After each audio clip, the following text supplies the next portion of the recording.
அப்படின்னு சொல்லிட்டு இன்னைக்கு நம்ம யாரை பார்க்க போறோம்னா ஒரு வித்தியாசமான, அது மட்டும் இல்லாம ரொம்பவே வித்தியாசமான யோசனைகளையும் தீமையும் கொண்ட ஒரு வாலிப பையனை பத்தி தான் நம்ம இன்னைக்கு பார்ப்போம். வாலிப பையன் அப்படி என்ன பண்ணிட்டான், மேபி என்னவா இருக்கும் அப்படின்னு சொல்லிட்டு நமக்குள்ள நிறைய விதமான யோசனைகள் இருக்கலாம். இந்த ஒரு வாலிப பையனோட கனவு ரொம்பவே பெருசு. இந்த ஒரு வாலிப பையன் நம்ம எல்லாருடைய ட்ரீம்ஸையும் ஜஸ்ட் ஒரு ஸ்பார்க் பண்ற மாதிரியான ஒரு ஸ்டோரி வச்சுட்டு போயிருக்கான்னு சொன்னா முடியும். பட் அதுதான் உண்மை. அந்த ஒரு வித்தியாசமான மனுஷன் தான் பிலிப் ஜேம்ஸ் எலியட். அவர் என்ன பண்ணிட்டாரு அப்படின்னு உங்களுக்குள்ள நிறைய கேள்விகள் வரலாம். பட் அந்த கேள்விகளுக்கு எல்லாத்துக்குமே பதில் சொல்ற மாதிரி இவரோட லைஃப் ரொம்பவே வித்தியாசமா அமைஞ்சது. போர்ட்லாண்ட், ஆர்கான் அப்படின்னு சொல்லப்படுற ஒரு இடத்துல, அமெரிக்கா தேசத்துல 8ஆம் தேதி 10வது மாசம் 1927 வருஷத்துல பிறந்தவர் தான் இந்த James Eliot. Fred and Clara அப்படின்னு சொல்ற ஒரு தம்பதிகளுக்கு பிறந்த மகன் இந்த ஜேம்ஸ் எலியட். இந்த எலியட் ரொம்பவே ஒரு ஆக்டிவான ஒரு பையன். இவரோட காலேஜ்லயா இருக்கட்டும், ஸ்கூல்லயா இருக்கட்டும், எல்லா இடத்துலயும் best speaker and best play ஆர்டிஸ்டாகவும் இருந்திருக்காரு. அது மட்டும் இல்லாம ஒரு பெஸ்ட் ரெஸ்லிங் சாம்பியன் ஆகவும் அந்த நேரத்துல இவர் வளம் வந்திருக்காரு. இவ்வளவு வித்தியாசமான திறமைகளோடு இருந்த இவரோட கனவுக்கு பின்னாடி ஒரு பெரிய யோசனை இருந்தது. அது என்னன்னா ஒரு லவ். என்ன இது லவ்வா இருக்கும் அப்படின்னு சொல்லிட்டு உங்களுக்கு படத்திலே வரும். பட் இந்த லவ் ரொம்பவே வித்தியாசமான லவ். இந்த லவ் லைஃபை புதுப்பிக்கிற லவ். அது மட்டும் இல்லாம ஒண்ணுமே இல்லாத ஒரு வாழ்க்கைய தூக்கி எடுத்து கர்த்தருக்குள்ளாக நிற்க வைக்கிறது. ஆமாங்க, ஏன்னா இந்த ஜேம்ஸ் எலியட்டுக்கு ரொம்பவே லவ் யார் மேல இருந்ததுன்னா கடவுளாகி இயேசு கிறிஸ்து மேல தான். இவரோட கனவுகள் பெருசா இருந்தது. இவர் எப்பவுமே இவரோட ஒவ்வொரு நாளும் இவர் அதிகமா யோசிக்கிறது, நான் எப்படியாவது கடவுளுக்காக எடுத்து உபயோகப்படுத்தப்படணும், யாருக்காவது கர்த்தரை பத்தி நான் சொல்லியே ஆகணும் அப்படின்னு சொல்லிட்டு பயங்கரமான ஒரு வாஞ்சியோட இருந்திருக்காரு இந்த மிஷனரி ஜேம்ஸ் எலியட். அண்ட்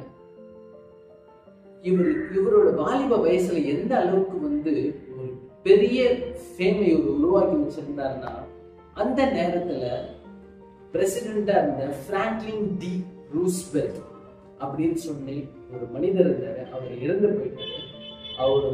அவரோட மரணத்துக்கு பிறகு 2 hours ஸ்பீச் கொடுக்க இந்த ஜேம்ஸ் எலியட் ஜனம் கூப்பிட்டாங்க. இவர் அந்த அளவுக்கான ஒரு பப்ளிக் ஸ்பீக்கராகவும் இருந்தார். இந்த ஜேம்ஸ் எலியட் இவர் பேச ஆரம்பிச்சாருன்னா அங்க இருக்கிற ஹோல் கிரௌடு இவர் மட்டும் தான் பார்க்குமா. அந்த அளவுக்கு திறமை இருந்த ஒரு மனுஷன். நம்ம எல்லாரும் யோசிச்சு பார்க்கலாம், நம்மளுக்கு திறமைகள் இருந்தா கண்டிப்பா நம்ம அதை பணமா மாத்த தான் பார்ப்போம். பட் இந்த ஜேம்ஸ் எலியட் அப்படி நினைக்கவே இல்லை.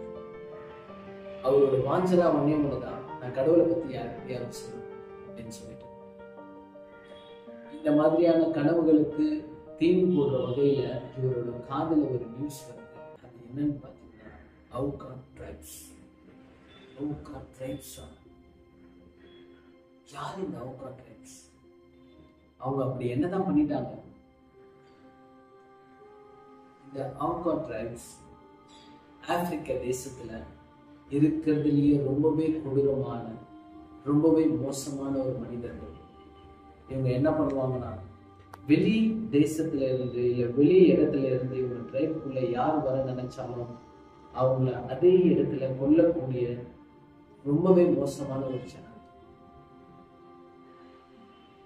இந்த விஷயத்தை முதல்ல இந்த ஜேம்ஸ் எலியட் கேள்விப்படும் போது இவர் யோசிச்சதெல்லாம் ஒன்னே ஒண்ணுதான், நான் அந்த ஜனங்கள்கிட்ட போய் தான் கடவுளை பத்தி சொல்லணும் அப்படின்னு சொல்லிட்டு ஜேம்ஸ் எலியட் இந்த ஜனங்களை பத்தி கேள்விப்பட்டாரு. இவங்களுக்காக அதிகமா ஜெபம் பண்ண ஆரம்பிக்கிறாரு. இந்த கூட்டத்தை, இந்த ட்ரைப்ஸை பத்தி இவர் எப்ப கேள்விப்பட்டாரோ அன்னைக்கு இரவே போயிட்டு கண்ணீரோடு அழுது கடவுள்கிட்ட கேட்கிறாரு, கடவுளை என்னை எடுத்து அந்த கூட்டத்துல உபயோகப்படுத்துங்க, நான் அந்த ஜனங்க கிட்ட உங்களை பத்தி போய் சொல்லணும், இந்த நற்செய்தியை நான் அவங்க கிட்ட போய் சேர்க்கணும் அப்படின்னு சொல்லி. இந்த ஜேம்ஸ் எலியட் ஒரு பிளான் பண்றாரு. அவுகா சர்வீஸ் குரூப் அப்படின்னு சொல்லிட்டு ஒரு மிஷன் குரூப் இவங்க வந்து ஆர்கனைஸ் பண்றாங்க. இதை பிளான் பண்ணது மட்டும் இல்லாம இந்த மாதிரியான ஜனங்க கிட்ட அவங்க போயிட்டு ஊழியம் சொல்லி போகணும், கடவுளை பற்றி சொல்ல போறோம்னு சொல்லிட்டு அவங்க பேரண்ட்ஸ் கிட்ட, அவங்க ஒய்ஃப் கிட்ட சொல்றாங்க. யோசிச்சு பாருங்க, மனுஷங்களை கொல்லக்கூடிய கொடூரமான ஒரு இடத்துல நீங்களும் நானும் போறோம்னு சொல்லுங்க. நம்ம வீட்டில் நம்ம போய் சொன்னா என்ன சொல்லியிருக்கோம்? கண்டிப்பா அதே மாதிரியான ஒரு கதைகள் தான் அவருக்கு இருக்கும். நிறைய அழுதுருப்பாங்க, தடுத்திருப்பாங்க, நீ அங்க போகாத, அங்க போனா கண்டிப்பா உன்னை கொலை பண்ணிடுவாங்க இப்படின்னு சொல்லிட்டு நிறைய சொல்லியிருப்பாங்க, நிறைய தடுக்க. ஜேம்ஸ் எலியட் அதை பற்றி எதுவுமே யோசிக்கவே இல்லை. இவர் ஸ்ட்ரெயிட்டா ஆக்ஷன் இறங்குறாரு.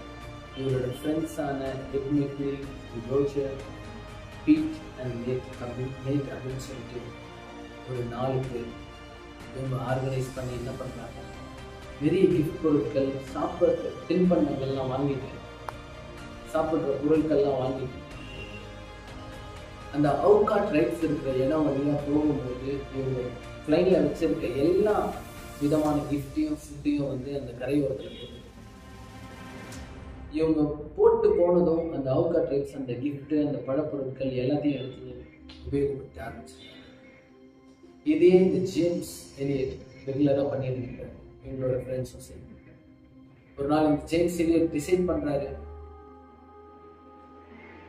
பரவாயில்ல நம்ம போடுற கிஃப்டெல்லாம் அவங்க எடுக்கிறாங்க, நம்ம அவங்க கிட்ட போய் பேசலாம் அப்படின்னு சொல்லி டிசைட் பண்ண இவர் அந்த அவுகா ட்ரைப்ல இருக்கிற ஒரு கேர்ள் மூலயமா, ஒரு பொண்ணோட ஹெல்ப் மூலயமா சில லாங்குவேஜஸை கற்றுக்கிறாங்க. இந்த ஜேம்ஸ் எலியட் அவங்க கிட்ட போயிட்டு பேசலாம்னு சொல்லிட்டு ஒரு நாள் டிசைட் பண்றாரு. இவங்க ஃப்ரெண்ட்ஸ் எல்லாரும் அந்த 4 பேரும் போயிட்டு பேசுறாங்க. இந்த ஜேம்ஸ் எலியட் போய் அவங்க ஃப்ரெண்ட்ஸ் கிட்ட சொல்றாரு, ஃப்ரெண்ட்ஸ் நான் நாளைக்கு அந்த அவுகா ட்ரைப்ஸ் கூட போயிட்டு பேசுறேன். கண்டிப்பா அவங்க எல்லாருக்கும் பலவிதமான கேள்விகள் இருக்கலாம், ஆனா கடவுள் மேல அவங்க வச்சிருந்த அளவுக்கு அதிகமான அன்பு, அந்த ரிஸ்க் அவங்க எடுக்க தோணுச்சு. இந்த 4 பேரும் டிசைட் பண்றாங்க, அந்த அவுகா ட்ரைப்ஸ் இருக்கிற அந்த இடத்துல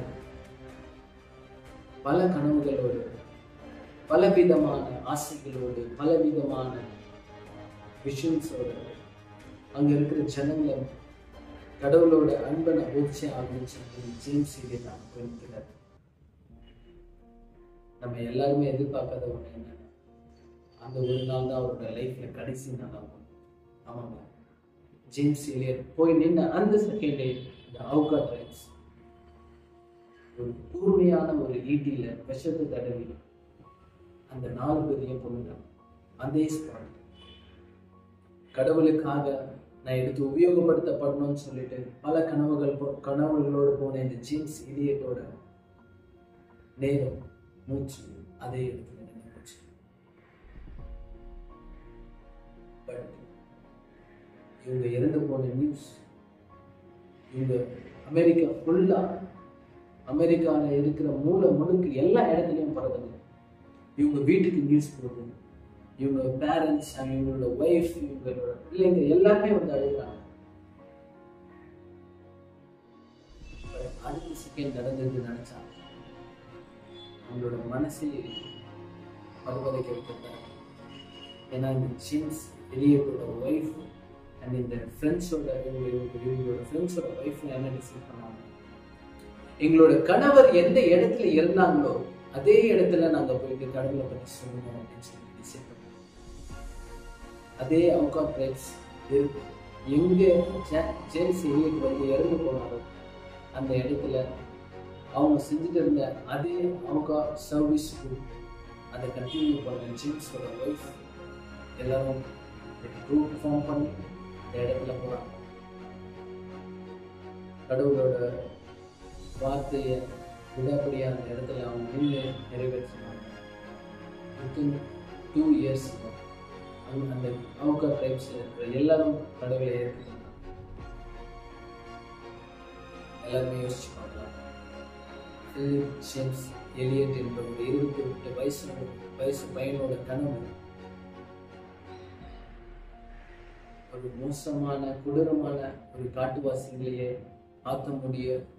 மாற்றக்கூடிய அளவுக்கு இருக்கும்னா இன்னைக்கு நீங்களும் நாங்கள் என்ன பண்ணிட்டு இருக்கோம்? நம்மளுடைய கனவுகள் கர்த்தருக்குள்ளாக இருந்தால் நம்மளை எடுத்து அவர் உபயோகப்படுத்துறவராக இருக்கார். எல்லா சூழ்நிலையும் மாற்றுகிற அந்த ஒரு மகா பெரிய தேவன் நம்மளை எடுத்து உபயோகப்படுத்தணும்னு நினைக்கணும். நம்மளோட மைண்டையும் எதிர்த்தையும் நம்ம முழுமையாக கடவுள் பயங்கரமாக இருக்கிறது. ஜேம்ஸ் எலியட் 78 வயசு இருக்கும்போது அவரோட வாழ்க்கை முடிஞ்சு போனாலும் அவர் செஞ்சுட்டு இருந்த அதே ஊழியம் இன்னும் நடந்துருந்தார். கர்த்தர் அவர் கொடுத்த எந்த ப்ராமிஸும் அவர் சொன்னாரே செஞ்சு முடிச்சார். இன்னைக்கு நம்ம இந்த ஜேம்ஸ் எலியட்டை பற்றி பேசுகிறோம்.